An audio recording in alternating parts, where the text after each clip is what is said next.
निरंतर रेडियो पर पीएलडी और द थर्ड आई प्रस्तुत करती है मेरा चश्मा मेरे रूल्स, वॉइसेस ऑफ एडोलेसेंस।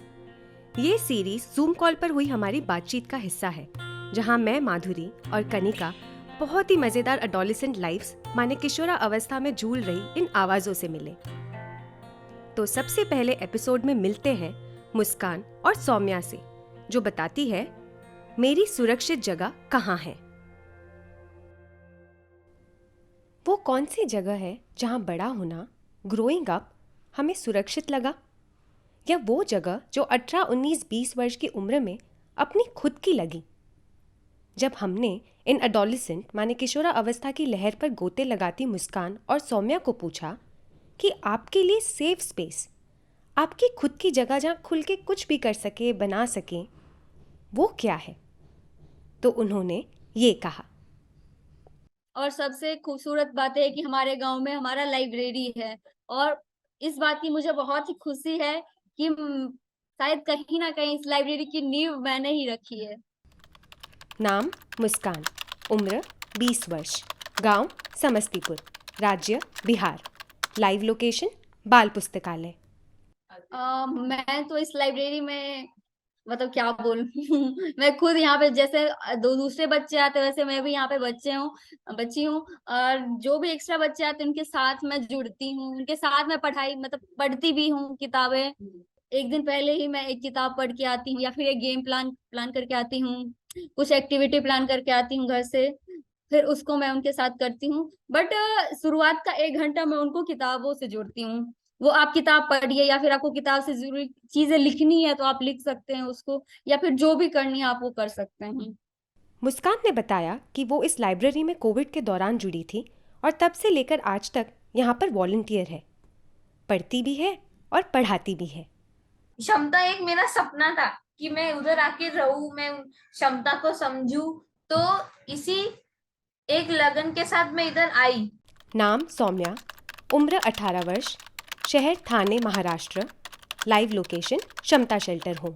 हमारा जो पुराना लाइफ होता है, हम लोग घर से निकले, फिर हम लोग फंस गए, फंसने के बाद हमें होम में डाला गया। हम अगर रिटर्न घर जाते तो रिटर्न घर, फिर रिटर्न घर से कोई प्रॉब्लम हो गया रिटर्न घर से निकलते और रिटर्न वही खराब जगह जाते हैं। तो इसके लिए ये जगह बनाई गई थी। तो आज हम इधर रहकर हम अपने आप के खुद के पैरों पे खड़े रहते हैं, और आज मैं भी जो आप लोग से बात कर पा रही हूँ वो क्षमता के बदौलत है, क्योंकि अगर मैं क्षमता में नहीं होती तो मैं शायद कभी आप लोग से मिल भी नहीं पाई होती। सौम्या ने बताया कि इस शेल्टर होम में ही उसने अपनी नई फैमिली बनाई और यहाँ कंप्यूटर सीखा है, जिसको लेकर वो आगे की पढ़ाई और जॉब करना चाहती है। अभी वो क्षमता के कंप्यूटर रूम से ही हमारे साथ जुड़ी है। आप सोच रहे होंगे ना कि मैं ये नोट्स क्यों ले रही हूँ, ये प्रोफाइल क्यों बना रही हूँ। क्योंकि अब तक किशोरा अवस्था माने एडोलेसेंस की जो प्रोफाइल हम बनाते आए हैं, उसमें या तो अरे नई जवानी का जोश है बस वाला नज़रिया आ जाता है, या तो अरे अभी इन लोग ने दुनिया ही कितनी देखी है, ये वाली ऐनक लग जाती है। हाँ, शहरों की अर्बन लाइफस्टाइल जी रहे कुछ कूल किड्स कैंपेन का पोस्टर ज़रूर बन जाते हैं, पर उसमें मुस्कान और सौम्या की आवाज़, उनका नज़रिया कहाँ है। तो ये लो, लगा लो उनके रंग बिरंगी गॉगल्स। हाँ, थोड़े अनकंफर्टेबल लग सकते हैं, एक स्टार शेप के हैं, दूसरे दिल शेप के, पर इसको लगाए बिना नो एंट्री। उनकी कहानी, उनके रूल्स। ये गॉगल्स पहने चलो चलते हैं उनकी खुद से बनाई जगहों पे। मुस्कान ने जूम कॉल पर अपने पीछे उछल रहे बच्चों को चुप कराते हुए गले की खराश को ठीक करते हुए अनम्यूट किया। मैं एक छोटी सी कहानी लिखी हूँ, जिस कहानी का शीर्षक है मेरी कल्पना। कहानी एक भोली सी प्यारी सी नन्ही सी लड़की की है, जिसका नाम कल्पना है। वो पढ़ने में भी बहुत अच्छी है, उसे किताब से बड़ा लगाव है। वो हमेशा कुछ कुछ पढ़ती रहती है। कुछ दिन पहले की बात है, उसने अब्दुल कलाम जी की एक किताब पढ़ी, और उनकी सोच को शिक्षा के जगत में कितने सुनहरे अक्षरों के साथ लिखा गया है। वो भी शिक्षा क्षेत्र से जुड़े थे, और कल्पना को भी शिक्षा के क्षेत्र से जुड़ना था। कल्पना अपने गांव में ही एक लाइब्रेरी से जुड़ी। और वो वहाँ लाइब्रेरी वॉलंटियर के रूप में कार्यरत है। वो शुरुआत में बहुत कम बोलती थी, किसी भी के सामने बोलने से भी वो हिचकिचाहट होती थी, डरती थी वो। बच्चे बहुत हंसते थे और उसका मजाक बनाते थे। कल्पना को इस बात से बहुत ही ठेस पहुंचा, उसे बहुत बुरा लगा और वो उस दिन बहुत ज्यादा रोई भी। इन्हीं सब बातों को देखते हुए एक दिन कल्पना ने कल्पना की। जब बच्चे शोर मचाने लगे तब वो तेजी से अपने पीछे रखे बुक शेल्फ पर भागी, 4 किताबें यहाँ रखी, 4 किताबें वहाँ पटकी और उसके हाथ लगी भूतों की बारात। वो जोर जोर से कहानी का पढ़ने नाम है लगी। भूतों की बारात। कहानी के लेखक और चित्रांकन किए हैं बरखा लोहिया जी। उन दिनों हमारा घर बन रहा था, मैं और मिस्त्री साथ में काम कर रहे थे। उसने मुझे कहानी सुनाने को कहा।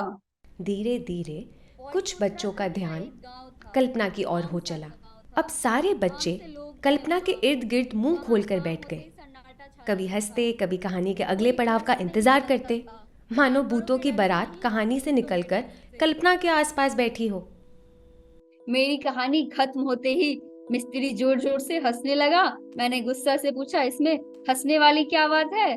तो थोड़ी देर तक हंसा, फिर बोला, यह तो मेरी ही दादी की कहानी है। बस फिर क्या था, कल्पना की ऐसी कई कल्पनाओं से वो लाइब्रेरी अभी भी चल रही है। मुस्कान ने हंसकर बताया कि ये कैरेक्टर वो खुद ही है और ये उसकी भी फेवरेट स्टोरी है। मुस्कान की बात सुनकर हमने उससे पूछा कि उसके गांव में ये लाइब्रेरी आई कैसे और उसने कैसे उस जगह को अपना बना लिया। एक्चुअली मैं ना कुछ दिन मतलब 2 साल पहले क्वेस्ट अलायंस के साथ जुड़ी थी। क्वेस्ट अलायंस एक संस्था है, आनंद साला करके। मैं उसके साथ जुड़ी थी और वो कोविड के टाइम में जगह जगह पे, यानी समस्तीपुर डिस्ट्रिक्ट के 4 से 5 ब्लॉक्स में उन्होंने मतलब एक छोटा छोटा सा कम्युनिटी लाइब्रेरी ओपन किया। और कम्युनिटी लाइब्रेरी में उन्होंने 2-2 वॉलंटियर्स को रखा था। तो उसी वॉलंटियर में एक मेरा भी सिलेक्शन हुआ था। तो ये कम्युनिटी लाइब्रेरी तो ज्यादा वो उन लोगों का मतलब फेलोशिप शायद एक, हाँ, 1 ही साल का था।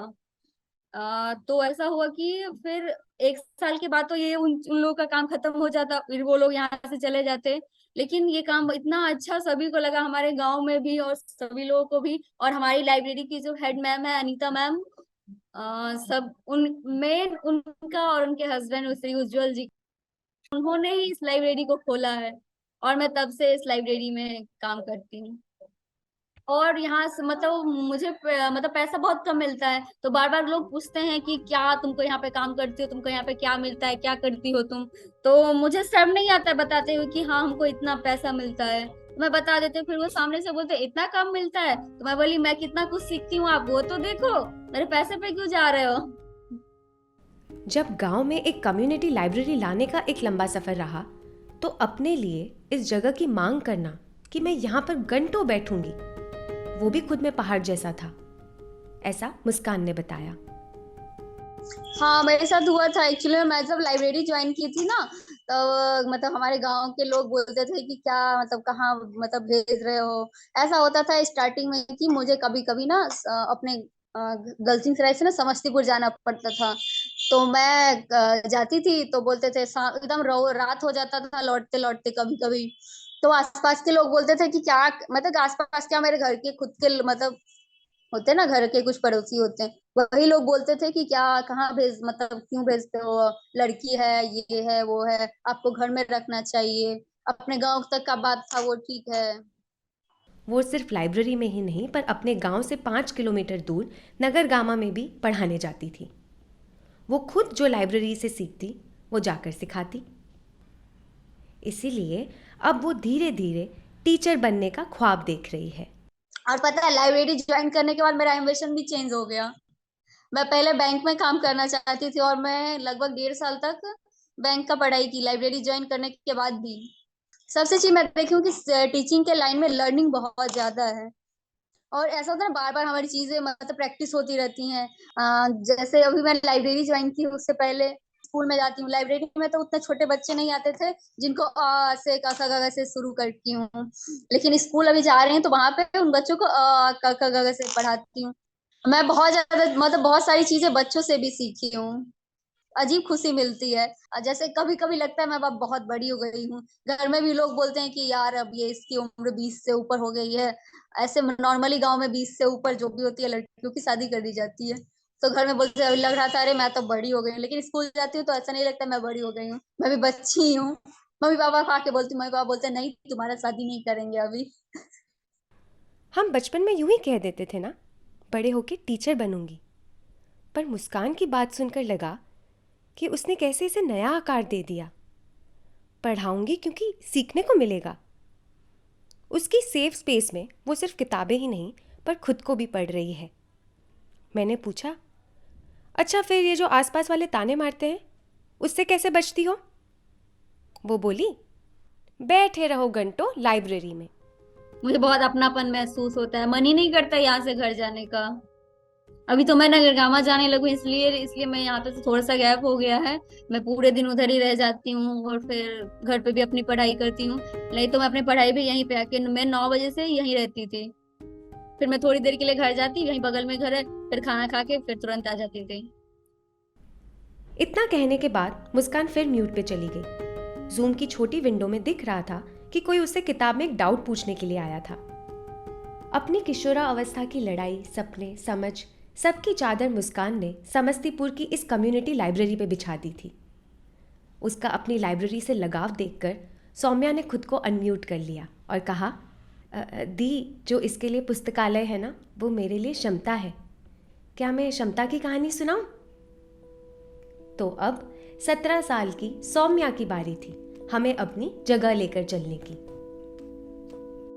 दरअसल मैम, मैं जहाँ अपने घर से आई, मेरा घर नाला सोपारा में, जहाँ पर मैं रहती थी, वहाँ के एरिया में मेरे फादर ऑफ हो चुके हैं और मेरे घर के लिए मेरे एरिया में जो मेरे पापा के भाई थे और जैसे कि पापा जिनके साथ काम करते थे, वो लोग हमारे घर के लिए लड़ाई करते थे। हर वक्त हमें घर से निकालना चाहते थे। तो उसमें मैं अकेले नहीं हूँ, मेरी बड़ी बहन है, मेरी 2 छोटी बहन है, मेरी मम्मी है, और हम जो ये 5 जन है वो हम अकेले पड़ गए थे। सौम्या ने थोड़ा रुककर बताया कि उस घर में बार बार आ जाने वाले लोगों की वजह से और घर की स्थिति को देखकर उसे सुरक्षित नहीं महसूस होता था। तो वो बिना किसी को बताए एक दिन अपने घर से चली गई। ऐसा एक बार नहीं हुआ बल्कि बार बार होता रहा। तब मैं घर से निकलने के बाद मैं वसई स्टेशन पे ब्रिज पे बैठी थी। तो ब्रिज पे बैठे रहने की वजह से एक आंटी ने मेरे से पूछा कि मैं तुम्हें देख रही हूँ, तुम इधर ही सुबह से लेकर शाम तक क्या कर रही हो?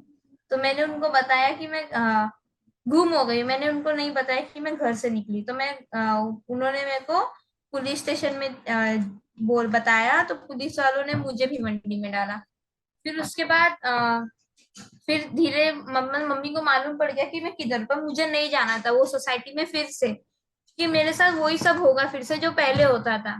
इसके लिए मैं भिवंडी होम से 2015 में मैंने क्षमता के बारे में जाना था, जो कि मैं तब छोटी थी, इस वजह से मैं क्षमता में नहीं आ सकती थी।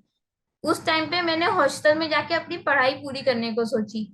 तो उस टाइम पे भी ऐसा हो पाया कि मैं अपनी पढ़ाई नहीं कर पाई और मैं रिटर्न घर जाना पड़ा मुझे, जिसमें रिटर्न घर जाने के बाद मैं रिटर्न घर से निकली। फिर रिटर्न में गई होम, फिर मैं डोंगरी में गई, फिर रिटर्न हॉस्टल, फिर रिटर्न भिवंडी आई, रिटर्न हॉस्टल में गई। मतलब मेरे साथ जो हुआ मैंने वो खुद भी नोटिस किया अपने ऊपर, कि मैं भी वही करती थी जो ट्रैफिकिंग में होता था, कि हम लोग जाते घर से निकलते फिर कहीं फंसते, फिर इधर से आते फिर घर जाते फिर फंसते। ऐसा मेरे साथ 3-4 बार हुआ। इसकी वजह से मैं पूरी परेशान हो चुकी थी कि मेरे को हर बार घर पे भेजा जाता है, जबकि मैं घर पे नहीं जाना चाहती। इस वजह से मैंने क्षमता को चूज किया कि मैं क्षमता में जाऊंगी। क्योंकि मैं जब एक छोटी लड़की थी 12-13 साल की, तब से मैं क्षमता को जानना चाहती थी। जब मैं अपनी बहनों से भी दूर हूँ तो मैं खाली यही सोचती हूँ कि मैं तो ठीक हूँ, अच्छे से सरवाइव कर पा रही हूँ, खा रही हूँ, पी रही हूँ, आगे जाके कुछ करूंगी। बस मैं अपनी यही सोचती हूँ कि मेरी बहनों का भी कुछ हो और वो भी कहीं ना कहीं खुश रहे। 12 साल की उम्र से घर ढूंढ रही सौम्या को अब 18 साल के होने के बाद क्षमता शेल्टर होम में अपना घर मिला है। वो जगह जहां से रिटर्न ना होना पड़े। मुस्कान ने सौम्या की बात में जोड़ते हुए कहा, मैं लाइब्रेरी के बाद घर जाके मम्मी के हाथ का पराठा खाती हूँ। वो जगह नहीं होती तो कहीं जा सकते हैं, ये मेरे सोच के भी दूर है। सौम्या ने तुरंत कहा, ये पराठे वाला घर ही तो नहीं था, पर हाँ अब है। दी घर मतलब वो है जहाँ जहाँ मैं एक बीमार पड़ूं तो मेरे को देखने के लिए 4 लड़कियां आ जाएंगी कि क्या हो गया, तूने क्या गलत खाया, तू कैसे बीमार पड़ गई, अपना ध्यान क्यों नहीं रखती। मतलब एक जन अगर कुछ होता है ना दीदी, इधर हम 25 लड़कियां साथ में रहती है।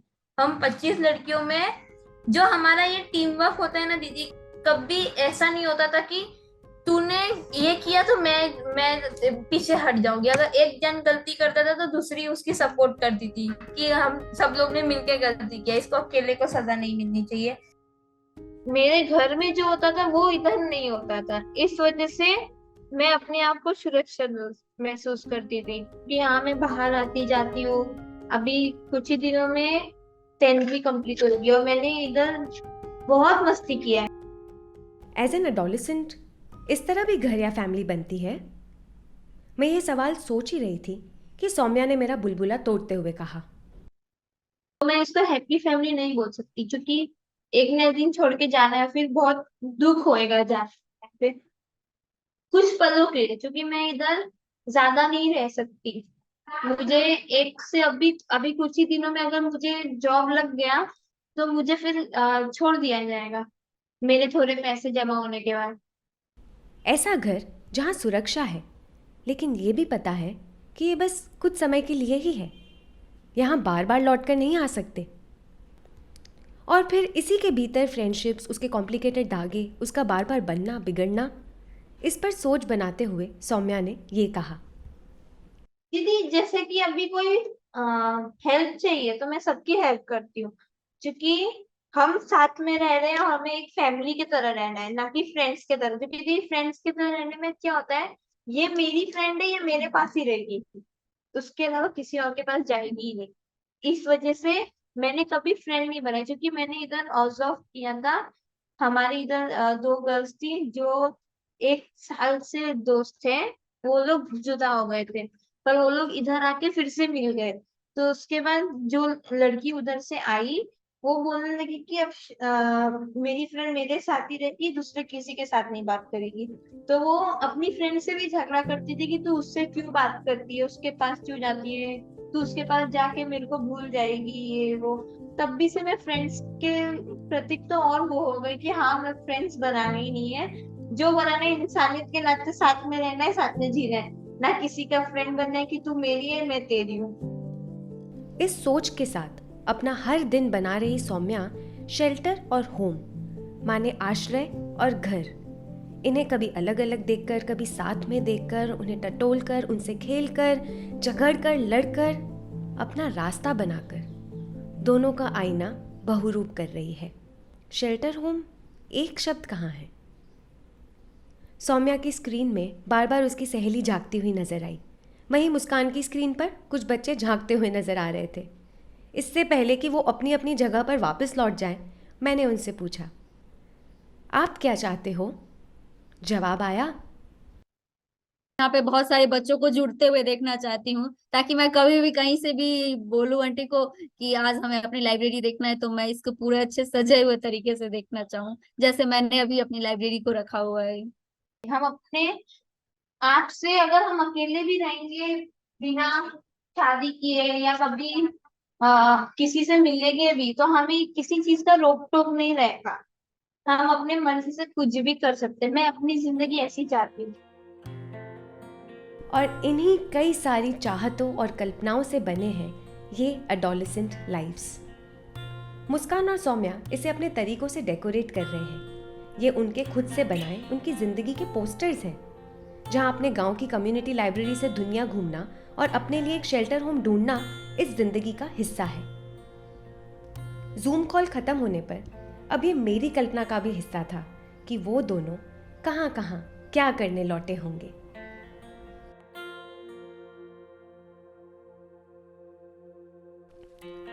अगली बार मिलेंगे साइबा से। इस लिमिटेड सीरीज के 3 एपिसोड्स हैं। अगला एपिसोड सुनिए सोमवार को निरंतर रेडियो पर।